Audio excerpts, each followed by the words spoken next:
You روپیہ you جمعہ، 1 روپیہ 1 مسجد، 1 روپیہ 1 مسجد 90 دن چیلنج کا آج 31واں دن، اور آج کے کاموں کی تفصیل کچھ اس طرح ہے۔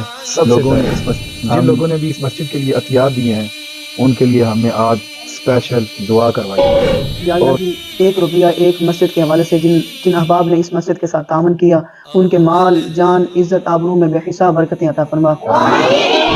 یا الہی کچھ احباب نے پاکستان میں رہ کر اس مسجد کو عطیہ کیا اور کچھ بیرون ممالک سے لوگوں نے اس مسجد کو عطیہ کیا، یا الہی تمام کے مال، جان، عزت، آبرو میں بے حساب برکتیں عطا فرما۔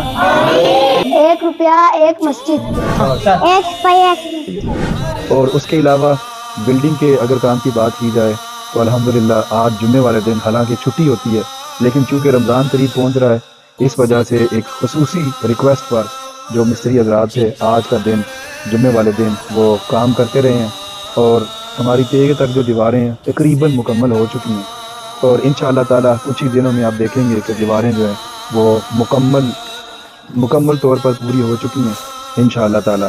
اور ابھی آج کا بیسٹ پارٹ، جن لوگوں نے احتیاط دیے ہیں ان میں اریبہ اختر سیال سے، انہوں نے اس مسجد کو 500 روپیہ دیا ہے۔ ان کے علاوہ فاطمہ فاروق پاگڑیاں والا سے، انہوں نے بھی 500 روپیہ اس مسجد کے لیے عطیہ دیا ہے۔ محمد اکبر صاحب اٹلی سے، انہوں نے اپنی والدہ کے اصالِ ثواب کے لیے 150 یورو اس مسجد کو ہدیہ دیا ہے۔ 3 مصلے ان کے اصالِ ثواب کے بنتے ہیں۔ اور ان کے علاوہ ابراہیم رضوان پاگڑیاں والا سے، انہوں نے بھی 500 روپے کا عطیہ اس مسجد کے لیے دیا ہے۔ اللہ تعالیٰ ان کے تمام عطیات کو قبول فرمائے۔ اگلی ویڈیو تک اجازت دیجیے، اللہ حافظ۔